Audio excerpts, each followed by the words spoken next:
ಮಾಡ್ಕ್ಯಾಸ ನಮಗೆ ರಿಕ್ಷಾ ಡ್ರೈವರ್ಸ್ಗೆ ಎಲ್ಲ ಇಷ್ಟು ತೊಂದರೆ ಆಗಾಕತ್ತೈತಿ. ಅರ್ಧ ರಿಕ್ಷಾ ಬಂದಿದ್ದೇವೆ ಮತ್ತು ಅದರದ ಕಂತು ತುಂಬವ್ರ ಮತ್ತು ಅದ್ರ ಜೀವನ ಮುಂದಿನ ಮಾಡೋದು ಅವ್ರಿಗೆ ಹೆಂಗೆ.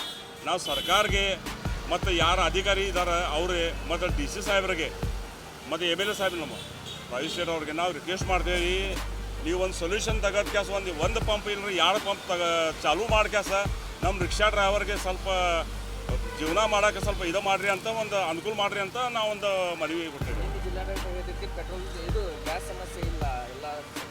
ಸರ ಅವ್ರು ಮೊನ್ನೆ ಹೇಳಿದ್ರೆ ನಮಗೇನಾದ ನೋಟಿಸ್ ಇದು ಆಗೈತಿ ಖರೆ. ಈಗ ಇಲ್ಲಿ ಪಂಪ್ ಬಂದದಲ್ಲ ಸರ್, ಅವ್ರದ್ದು ಈ ಥರಲ್ಲೇ ಅವ್ರು ಹೇಳಿದ್ರೆ ಬರೋಬರ್ ಐತಿ ಖರೆ. ಇಲ್ಲೇ ಪಂಪ್ ಇವರು ಬಡ ಮಾಡಲ್ಲ, ಅವ್ರ ಗಮನಿಗೆ ಈಗ ಬರಬೇಕಲ್ಲ ಎಲ್ಲ ಅವ್ರಿಗೇನೋ ಗೊತ್ತಾಗಬೇಕು ಸರ್ ಪಂಪ್ ಬಂದೈತಿ ಅಂತ.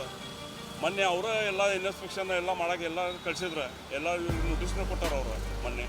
ಮತ್ತು ಈಗ ಎಲ್ಲ ಪಂಪ ಬಂದ ಅಚಾನಕ್ ಪಂಪ್ ಮಾಡಿಬಿಟ್ಟು ಸರ್ 12 ಗಂಟೆಗೆ ಬಂದ 6 ಗಂಟೆಗೆ ಬಂದ. ಮತ್ತು ರಿಕ್ಷಾ ಡ್ರೈವರ ಪಂಪ್ಗೆ ಗ್ಯಾಸ್ ಐತೆ ತಗೋಪ್ಪ ಅಂತ ನಿನ್ನೆ ರಾತ್ರಿ ಒಂದು 15 ರಿಕ್ಷಾ ಅಲ್ಲಿ ಕೊಲ್ಲಾಪುರ ಸರ್ಕಲ್ದಾಗ ನಿಂತಿರ್ತಿದ್ರು, ಗ್ಯಾಸೇ ಇದ್ರಾಕಿಲ್ಲ. ಜೀವನ ಸರ್ 300 ರೂಪಾಯಿ ಕಂತ ಐತೆ ರಿಕ್ಷಾದ. ಮೊದಲು ಫಸ್ಟ್ ಕಂತು ಯಾರಿಗೆ ಮಾಪ ಆಗಂಗಿಲ್ಲ, ಬ್ಯಾಂಕ್ ರೊಕ್ಕ ಇರ್ತದ.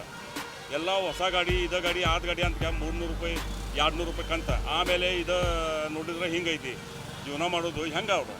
ಮತ್ತು ಆ ಥರದಾಗ ಬಾಡಿಗೆ ಇಲ್ಲ.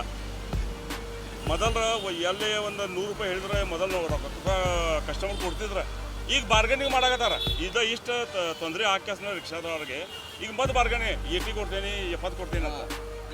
ಯಾಕಂದ್ರೆ 62 ರೂಪಾಯಿ ಇತ್ತು ಗ್ಯಾಸ್. ಈಗ ಇದು ಚಾಲೂ ಆದಮೇಲೆ ಎಲ್ಲ ಈಗ ಇವರು 97 ಮಾಡ್ಯಾರ, ಅಲ್ಲಿ ಅವ್ರು 92 ಮಾಡ್ಯಾರ, ಮತ್ತು ಅಲ್ಲಿ 80 30 ಪೈಸಾ. ಸಮಸ್ಯೆ ಬಗ್ಗೆ